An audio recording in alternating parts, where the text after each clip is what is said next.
कि साहब घर को बचा लो, एक पार्टनर कह रहा है कि घर बचा लीजिए, तो सबसे पहले अब क्या हम उपाय करते हैं, उस नेगेटिव मंगल की ऊर्जा को जीरो कर देना है। ये दिमाग में बैठा के चलते हैं। लोक लज्जा ज़्यादा बढ़ जाती है, तो उनके अंदर मारपीट तो होती है खूब, लेकिन अब रोड पे जो पटका पटकी होती थी वो घर में वहाँ नहीं होती है, बेडरूम में होती है। अच्छा, मतलब अब पड़ोसी सोचते हैं कि वाह अब इनमें निभा रही है, ठीक से चल रही है, शांति से चल रहा है। और जैसे कि घर में पैट खूब चला। कई बार हमने सुना है ज्योतिषियों कहते हुए, किसी का मंगल दोष अगर है, वो कहते हैं कि हनुमान जी का दर्शन करने जाए, प्रसाद चढ़ाइए, प्रसाद खाइए मत, लाइए मत, उधर ही बांट दीजिए। हाँ, मैंने बोला ना आपको। ऐसा कुछ है क्या? हाँ, अच्छा। मंगल नेक और मंगल बद्दी का फल है। जैसे मैंने बताया कि किसी को लाल न पहनना है न खाना है मंगलवार को। तो ये बांटने वाला बदी का है कि नेक का है? बद्दी है तो अडॉप्ट नहीं करेंगे ना। अच्छा, बदी है, मतलब इसलिए बांट दिया। बांट। जय सिया राम। जय श्री राम। सब सुखला है तुम्हारी सरना, तुम रक्षक काहू को डरना। हनुमान जी की पूजा आराधना से सब संभव हो जाता है भक्तों के जीवन में। मंगल दोष भी अगर जीवन में है और हनुमान जी के कृपा पात्र हम हो जाएं, तब भी कल्याण हो जाता है। आज इसी विषय पे प्रकाश डालेंगे ज्योतिषाचार्य डॉक्टर रजनीकांत श्रीवास्तव जी, जो कि वास्तु के जानकार हैं, ललाट विद्या के भी जानकार हैं। स्वागत है आपका। जय जय सिया श्री राम। जय राम जी। आज तो बहुत बढ़िया विषय आपने लिया है जी। तो मंगल दोष की चर्चा करने आप जा रहे हैं। पहले ये बता दीजिए कि मंगल दोष है क्या, और लक्षणों से कैसे जाने कि क्या है मंगल दोष?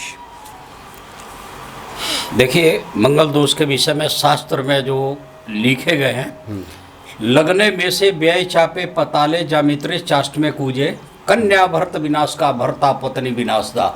अच्छा। ये संस्कृत का शब्द है कि अगर लगन में मंगल है, चतुर्थ भाव में मंगल है, सप्तम भाव में मंगल है, अष्टम भाव में मंगल है, 12वें भाव में मंगल है, तो मंगली मान लिया जाता है। अच्छा। वो बात दूसरी है कि कहीं कहीं परिहार होता है, मतलब वो कट भी जाता है। मंगल एक क्रूर ग्रह है। मंगल अगर ठीक नहीं रहा कॉलोनी में, ऐसी उसमें कुंडली में, हाँ, तो बहुत ज़्यादा प्रॉब्लम आती है। छोटे से एग्जाम्पल दे रहे हैं, कई पंडित जी लोग मंगली दोष को मानते भी नहीं है। अच्छा। कई लोग उसमें कुटुंब मंगली भी शब्द जोड़ देते हैं। द्वितीय हाउस में जिसकी मंगल हो कुंडली में, तो उनका कहना है कि कुटुंब मंगल है। अब कुटुंब मंगल का बहुत डिटेल स्टडी किया लोगों के लाइफ पर मैंने, तो क्या देखा कि कुटुंब मंगल इसलिए बोला जाता है कि घर वाले की ना एड़ी छोटी कदम निकल जाता है, पैर घिस जाते हैं, पैर के जूते चप्पल, मतलब उस लड़की की शादी उसकी शादी में जल्दी से होती नहीं तो है। कुटुंब मंगली का मतलब या मंगल का मतलब कि ये कुटुंब भी प्रभावित रहेगा। हाँ, अच्छा। एक तो ये। अच्छा। द्वितीय हाउस धन सेविंग का मामला का भी घर है, परिवार का घर भी है मैंने। तो कुटुंब मंगली से ये दिक्कत देखी जाती है कि मंगल अगर ठीक नहीं रहा तो वहाँ विवाद जरूर कुटुंब में होता है, यानी परिवार में होता है। क्रूर ग्रह है। लगन में मंगली है। अब आपने पूछा ना कि एट ए ग्लांस कैसे समझ जाए? हाँ बिल्कुल, लक्षणों से कैसे पता चले? लक्षणों से। हाँ। तो आप देखोगे कुछ लोग का स्वभाव तुनक मिजाजी टाइप का होता है। हाँ, क्षणे रुष्टा क्षणे तुष्टा। हाँ। तो उसको गांव के हम रहने वाले हैं, हमारा बेस गांव से है, तो उसको हम लोग गांव की भाषा में बोल रहे हैं नक मंगली। अच्छा। नाक में ही पेट्रोल रहता है। अब उसका सबसे बड़ा दुष्परिणाम तब आता है सामने कि पत्नी अगर मंगली नहीं मिली, अब बंदा ड्यूटी करके घर पहुंचा तो पत्नी को देखते ही भड़क जाएगा एकदम। अच्छा। या पत्नी अगर मंगली है, पति नहीं है, तो एक दूसरे को देख के भड़का भड़की शुरू हो जाती है, चेहरा देखते ही। तो हम लोग गांव में बोलते थे नक मंगली। मतलब अब देखिए, एक दूसरे को देखते की भाषा में नहीं बोल रहा हूँ। अच्छा। ये गांव की भाषा में बोल रहा हूँ। ये नक मंगली है, लगन भाव में मंगली स्वभाव से क्रूर बना देता है।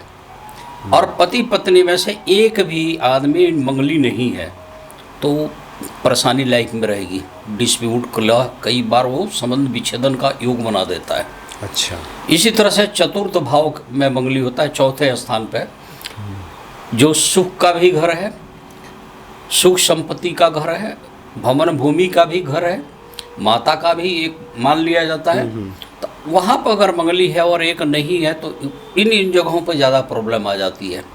भूमि वगैरह का मामला हो, ज़मीन का मामला हो, मकान का मामला हो, क्लेश कर देगा। बीवी कुछ और चाहेगी, हस्बैंड कुछ और चाहेंगे, और दोनों का थ्योरी कभी भी अच्छा मैच नहीं करेगा। नहीं, 36 का आंकड़ा बना ही रहता है, चाहे किसी भी भाव में मंगली हो।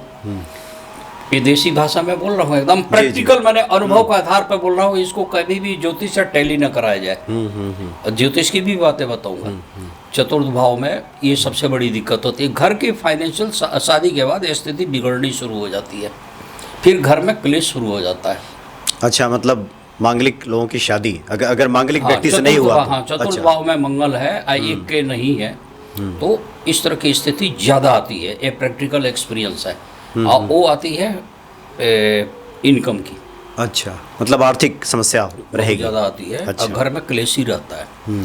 इसके बाद होती है जिसको हम लोग बोलते हैं दो खाट मंगली। अच्छा, मतलब उस व्यक्ति की दो शादी होगी, चांसेस ज़्यादा बना देता है। अच्छा। या एक पर्दे के पीछे रिलेशन, एक सामने रिलेशन। कई किताबों में अलग अलग गंदी शब्द का भी प्रयोग किया गया है, मतलब ज्योतिषीय चरित्र के ऊपर अच्छा भी बातें बताई गई है। लेकिन सबके साथ ऐसा हो ऐसा नहीं है, लेकिन परसेंटेज बहुत है। पति पत्नी में से एक ही माने सरवाइव करता है या उसकी लाइफ ठीक माने चल पाती है।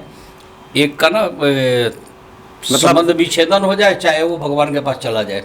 अच्छा, ऐसा हो जाता है। ऐसा हो जाता है, परसेंटेज बहुत ज़्यादा है। और संबंधों का टूटना या संबंध का खराब रहना, कड़वाहट रहना, या करेक्टर पे इधर उधर हो जाना, इस सप्तम मंगली में खूब देखी जा रही है। अब अष्टम मंगली है, 8वें भाव में मंगल है। तो प्रैक्टिकल में ये देखा जा रहा है कि रोड एक्सीडेंट बहुत होते हैं। अच्छा, पति पत्नी में से एक बार अकाल मृत्यु का योग बना देता है। और संबंध में काफ़ी बिखराव देखे गए हैं। अब आ जाती है द्वादश भाव मंगली, वो व्यय भाव का मंगल है। अब व्यय भाव के मंगल में क्या देखा जाता है कि एक तो अनावश्यक रूप से घर का खर्चा बढ़ जाता है। अब 12वें भाव का मंगली को हम लोग जो प्रैक्टिकल मैंने देखा है, इनकम से ज़्यादा खर्चा रहता है। और चाहे वो कितने भी कमा लें, जब उनका कोई शुभ काम हो, जैसे घर बनाना है, बच्चों की शादी करना है, बच्चों का एडमिशन कराना है, तो कर्जदार रहेंगे, दूसरे से मांग के ही कर पाएंगे, उनके जेब में बचेगा ही नहीं। ये ज़्यादा देखा गया है। व्यय भाव प्रबल है। अच्छा, और इसमें पति पत्नी की जो प्रैक्टिकल मैंने देखा कि दूरियां बढ़ी रहती है। अगर प्रैक्टिकल दूरी नहीं बढ़ी तो ना वैसे दूरी बढ़ जाती है। जैसे एक आदमी आसाम है, एक आदमी अच्छा, बिहार मतलब, में है। हाँ। जैसे एक आदमी की आप समझिए कि हिमाचल में ड्यूटी लगी है, पत्नी गांव में मतलब वो पड़ी दोनों हुई एक है। साथ नहीं रह पाएंगे। नहीं, अच्छा कभी कभी वो लोग के साल 6 महीने पर वो छुट्टी में घर आते हैं, तो घर में ऐसे डिस्प्यूट होगी कि फिर दोनों दो जगह सोते हैं। अच्छा, मतलब कुछ ना कुछ ऐसा झमेला हो जाएगा। हाँ, अच्छा। माने ये प्रैक्टिकल में देखी गई है। चूंकि हम तो देखिए ज्योतिषाचार्य हैं, उसके अलावा हम अपना सेल्फ रिसर्च भी करते हैं। एक एक बारीकी में कोई भी हमारे लिए कोई बात आ जाती है तो हम अपना बाद में उस पर पूरी मंथन करते हैं। जो लोग हमारे को कुंडली का प्रेडिक्शन के लिए भेजते हैं एनालिसिस, तो हम एनालिसिस के लिए ज़्यादा करते हैं, पूरी फुल एनालिसिस करते हैं उनका। तो मैंने देखा कि ऐसी स्थिति है और ऐसा ही होता है। और प्रैक्टिकल में वैसे ही होती है, वो जब पूरा बताए रहते हैं तो पूरी जानकारी रहती है। तो अब इसका समाधान की बात आ जाती है। अच्छा, पहले ये बताइए कि जो मांगलिक दोष किसी के जीवन में है, तो क्या ये वैवाहिक संबंधों में ही मुश्किलें पैदा करता है कि जीवन के अन्य शत्रु, मान लीजिए कि किसने शादी नहीं की या शादी उसकी अब तक नहीं हुई है, तो क्या भी तब भी मंगल दोष की वजह से दिक्कतें रहती मंगल हैं? दोष के कारण विवाह विलम्ब से भी हो जाती है। अच्छा, एक तो ये देखा गया है, क्रूरता इस मामले में ज़्यादा बढ़ा देता है उस ये व्यक्ति के मैंने बोला। भीतर वो लोग की लड़ाई झगड़े ज़्यादा होते हैं, किसी और के साथ भी हो जाते हैं। अच्छा, उस व्यक्ति का दूसरे के साथ भी लड़ाई झगड़ा हो सकता है। हमारे ज़्यादा चांसेस ज़्यादा रहते हैं। और इसके अलावा दुर्घटना ज़्यादा होती हैं। तो ऋषि मुनियों ने बहुत अच्छा बोला था कि भाई मंगली दोष है तो मंगली से ही शादी करा दो। अच्छा, उसकी काट हो जाएगी। उसकी काट हो जाती है। मैंने कहते हैं कि लोहा को लोहा ही काट देता है, मैंने शांति आ जाती है। अब इसमें ज्योतिष में ये भी जिक्र है कि अगर अब देखिए ऋषि मुनियों की भी थ्योरी में काफ़ी अंतर है अच्छा। और किताबों में भी अंतर है, पुस्तकों में। उनका कहना है कि अगर केंद्र में बृहस्पति है तो कट जाती है। अरे बृहस्पति गुरु हैं, संभालने के प्रयास करते हैं लेकिन कई बार नहीं भी सफल होते हैं। लोग कहते हैं कि लड़की के उसी घर में अगर राहु हो तब कट जाएगा। तो कट जाएगा। एक कुछ हद तक बातें मैंने देखी है कि सही है। इसके अलावा ये देखा गया है कि अगर किसी वजह से शनि की दृष्टि पड़ रही है या शनि माने प्रबल है उस जगह पे, तो वो कहते हैं कि शनि इसको काट कर देता है। अच्छा। न मंगली मंगल मंद योगे न मंगली मंद निरक्षते, माने मंगल उसकी शनि उसका काट कर देते हैं, मंद करते हैं शनि को, शनि काट देते हैं। ये भी बात बहुत सही है। ठीक है। फिर क्या देखा जाता है कि अगर हमने छोड़ दिया, अब जैसे मैंने बोला ना द्वादश भाव कोई मंगली है, आप क्या देखेंगे कि कर्जदार बहुत रहेगा वो आदमी। अच्छा। उसका कर्ज जल्दी उतरता नहीं है। ये मेरा प्रैक्टिकल एक्सपीरियंस है। बड़े बड़े विद्वानों ने भी खोज की है, उनका अलग एक्सपीरियंस है, मैंने अपना देखा कि देखिए हमारे भी तो बहुत लंबा एक्सपीरियंस हो गया। तो अलग अलग भाव में अलग अलग फल प्राप्त होता है। अच्छा। इसके बाद छठे भाव में आके मंगल बैठ गया। छठा भाव रोग का, शत्रु का, पीड़ा कष्ट का है। अब क्या देखेंगे कि उसको शुगर की बीमारी जल्दी आती है, बीपी की बीमारी जल्दी आती है, ब्लड इन्फेक्शन की संख्या परसेंटेज ज़्यादा रहती है। हाँ। द्वितीय भाव में बता दिया कुटुंब विवाद करा देता है। कुटुंब मंगली बोलते ही इसीलिए है, कुछ लोग नहीं मानते उसको। तो इस तरह की प्रैक्टिकल चीज़ें मैंने देखी है। अब इसकी काट का है जी। अब काट में मैंने बताया कि अगर लड़की के उसी भाव में, लड़के का अगर जहाँ पे मंगल है तो लड़की के उसी भाव में अगर राहु है तो कट जाती है। या मान के चलिए कि लड़की मंगली है लड़का नहीं है तो कट जाती है। इस तरह से है। या शनि काट दे, क्योंकि मैंने देखा कि प्रबल रूप से तो यानी आपने क्या कहा, लड़की मांगलिक है, लड़का नहीं है, तभी कट जाएगा। तब कटेगा तब उसके इसी भाव में अब लड़के का राहु बैठा हो। अच्छा। एक दूसरे के अपोजिट माने होना चाहिए, तब कट जाता है।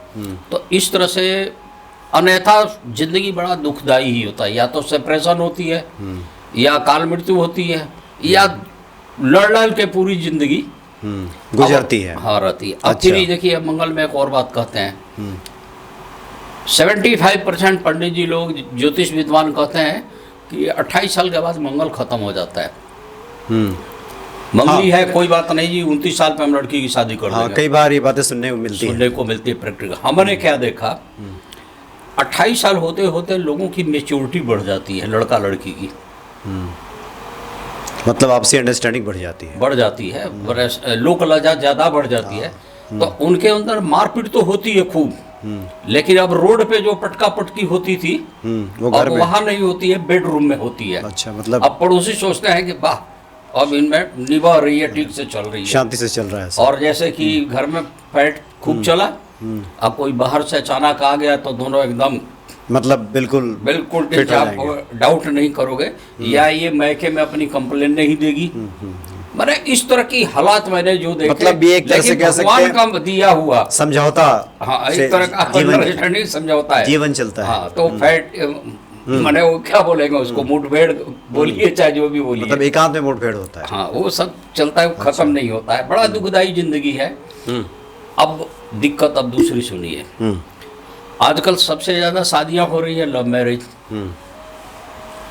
एक या कुछ पेरेंट्स आज भी रूढ़िवादी परंपरा के अंतर्गत है, नहीं ये हम नहीं मानते ज्योतिषी। अब जिनके पास पैसा है, धन है, अकड़ है, सब कुछ अच्छा चल रहा है, तो फिर चल रहा है तो कहते हैं उन्होंने लड़की को, अब लड़की को हम लोग बोलते हैं कि अपने हाथ से उन्होंने कुएं में ढकेल दी। अब तो भुगतना लड़की को है। बाप तो शादी कर लिए, उन्होंने करोड़ों खर्च किया चाहे लाखों किया, अब भुगतेगी कौन? बेचारी लड़की, और भुगतती है। अच्छा। 99%। तो उन्होंने मंगली का वो नहीं किया, बोला लव मैरिज केस में तो मैं मान लिया कि वो लोग इतने आवेश में होते हैं, उनमें इतनी जोश होती है, एक दूसरे पे फिदा होते हैं कुछ दिनों के लिए। यही वजह है कि कोर्ट केसेज बढ़ गए और लव मैरिज की परसेंटेज ज़्यादा हो गई और तलाक भी लव मैरिज वालों का ज़्यादा हो गया। और जो कोर्ट में केसेस तलाक के चल रहे हैं उनकी कुंडली का फुल एनालिसिस कीजिए तो देखेंगे कि कहीं ना कहीं मंगल महाराज ही विराजमान है। उसकी परसेंटेज है कोर्ट केसेज का, आप उठाइए पति पत्नी का तो आप ये देखेंगे। अब एक चीज़ दीजिए, हम एस्ट्रोलॉजर हैं, हम अपने को खूब कहते हैं कि हम एनालिसिस करते हैं और बढ़िया करते हैं, हम रास्ता निकाल देते हैं। मान लीजिए टीवी पे चैनल पे बोल के अपने को कॉलर ऊंचा कर लेने में या प्रैक्टिकल में करके दिखाने में अंतर होता है। कोई केसेज आ गया कि साहब घर को बचा लो, एक पार्टनर कह रहा है कि घर बचा लीजिए, तो सबसे पहले अब क्या हम उपाय करते हैं, उस नेगेटिव मंगल की ऊर्जा को जीरो कर देना है, ये दिमाग में बैठा के चलते हैं। अच्छा, अब स्थिति क्या होती है, मंगल नेक है कि मंगल बदी है या मंगल नीच है। किसी को तो एडवाइस करता हूँ कि लाल ना पहने ना खाएं, लाल मसूर की दाल दान करें, गुड़ गाय को खिलाएं, मंदिर में दान करें, किसी और को गुड़ दे, मान लीजिए हमने बोला तो मंगल की ऊर्जा कम कर दी। किसी में हम बोलते हैं कि खूब लाल पहनो, लाल खाओ, मूंगा भी धारण कर लो। अच्छा, सब अलग अलग स्थिति पे निर्भर करता है। स्थिति के है ना, देश काल पात्र के अनुसार आपको भविष्यवाणी करनी है, रास्ता निकालना है कि मंगल की स्थिति कहाँ है, किस भाव में है। अब देखिए उनका केस अलग था, इनका केस अलग था, मंगल के कारण ही एक है। इसके अलावा किसी को एडवाइस करता है कि भाई मंगल ग्रह की शांति करा दे, बेहतर होगा पूरी इंडिया में मंगलनाथ मंदिर उज्जैन में है। हाँ, आप सीधे जाइए मंगलनाथ मंदिर और वहाँ जाके मंगल की पूर्ण शांति करा के आइए, विधिवत। एक होता है कि चालू पूजा करना, एक होता है कि विधिवत उसकी पूर्ण शांति करा दीजिए। ठीक है, आप घर में बैठे हैं, खाली टाइम में बोलिए, जाप कीजिए ओम अंग अंगारकाय नमः। जो मंगल की जो अग्नि मंगल देव का जो मंत्र है ये, हाँ, ओम अंग अंगारकाय नमः। मंगल ग्रह के स्वामी हनुमान जी को माना गया है। मंगल ग्रह है, अब कई लोग कंफ्यूज हैं, मंगल ग्रह और हनुमान जी को एक में मिला लेते हैं, मान लेते हैं, एक ही मान लेते हैं। और खासकर हमारे केस में ज़्यादा मानते हैं, हमारे पास आते हैं। श्रीवास्तव जी तो हनुमान जी के भक्त हैं, तो वो खूब पूरी तैयारी में रहते हैं कि हनुमान जी का ही सब कुछ बताएंगे। हमने कहा कि हनुमान जी की पूजा करो, सुंदरकांड पढ़ो, लेकिन लाल ना पहने ना खाओ, खासकर मंगलवार को। अच्छा, अब मंगल के भी रूप देखिए, मंगल अगर राहु के साथ आ गया तो अंगारक योग बना दिया, केतु के साथ आया तो जलन योग बना दिया, कोर्ट कचहरी केस मुकदमा, फफोले शरीर में निकलना, कई तरह की बीमारी, एसिडिटी से शुरू होती है, यूरिक एसिड खराब करता है, मैंने कई प्रॉब्लम्स है। और उनके जीवन में क्लेश जरूर होती है, मार पिटाई, झगड़ा, पुलिस फौजदारी, कोर्ट कचहरी, अंगारक दोष, ये सब चलता है। तो इस तरह की स्थिति पूरी आती रहती है। तो मंगल का यही सब उपाय हम करते हैं। लोगों का कुंडली देख के एक एक बड़ी बारीकी से इसका अध्ययन करते हैं कि इस झगड़े का निपटारा क्या है। और अच्छा, भगवान की दया देखो, चाहे हनुमान जी की कृपा, जी जी, 98% में सफलता मिल जाती है। ये अच्छा, ये बताइए कि कई बार हमने सुना है ज्योतिषियों कहते हुए, किसी का मंगल दोष अगर है, वो कहते हैं कि हनुमान जी का दर्शन करने जाए, प्रसाद चढ़ाइए, प्रसाद खाइए मत, लाइए मत, उधर ही बांट दीजिए। मैंने बोला ना, ऐसा कुछ है क्या? हाँ, अच्छा, मंगल नेक और मंगल बद्दी का फल है। जैसे मैंने बताया कि किसी को लाल न पहनना है न खाना है मंगलवार को। तो ये बांटने वाला बदी का है कि नेक का है? बदी है तो अडॉप्ट नहीं करेंगे ना। अच्छा, बदी है मतलब इसलिए बांट दिया। अच्छा, खराब है। नेक है तो अडॉप्ट करिए। मतलब अलग अलग परिस्थितियों में अलग अलग दवाइयाँ काम करती तो इसमें रहते हैं, लेकिन इसमें बड़ी आदमी के ना डेट ऑफ बर्थ करेक्ट होना चाहिए, टाइम ऑफ बर्थ है। अब देखिए गांव में परंपरा है, कोई तुलसी जी से शादी करा रहा है, हाँ, मंगल के कारण, कोई शालिग्राम से करा दिया, कोई केले के पौधे से, कोई उससे करा दिया, कोई पेड़ से करा दिया। ये परंपरा आज भी चल रही है। लेकिन मेरा ये मानना है सीधे रास्ते पे चलना ज़्यादा अच्छा है। अच्छे पैर में बैसाखी लगाने से कोई फायदा नहीं है। ये मतलब शुरू में ही आप ध्यान दें, पहले तो शादी में मंगली की मंगली से ही शादी हो, सुखमय जिंदगी गुजरती है। और बाकी इन सब उपायों को करें तो निश्चित तौर पे आपका जीवन मंगलमय बनेगा। और आपने बहुत महत्वपूर्ण बात बताई कि वैसे तो जनरल टिप्स के तौर पे बातें कर ली जाती है, लेकिन पर्सन टू पर्सन, व्यक्ति विशेष पे निर्भर करता है कि ये नेक है कि बदी है, तब जा कर के ये फैसला होता है कि करना क्या है, नीच है कि ऊंच है। जी जी जी। इसलिए भगवान शिव का एक नाम बाबा वैद्यनाथ भी है। हाँ जी, हाँ वो जी। वैद्यों के नाथ हैं, दवाई क्या चलेगी वो उनको पता रहता हाँ है। जी, हाँ जी, हाँ जी। बहुत बहुत धन्यवाद आपका। जय श्री राम, जय हनुमान। जय श्री राम।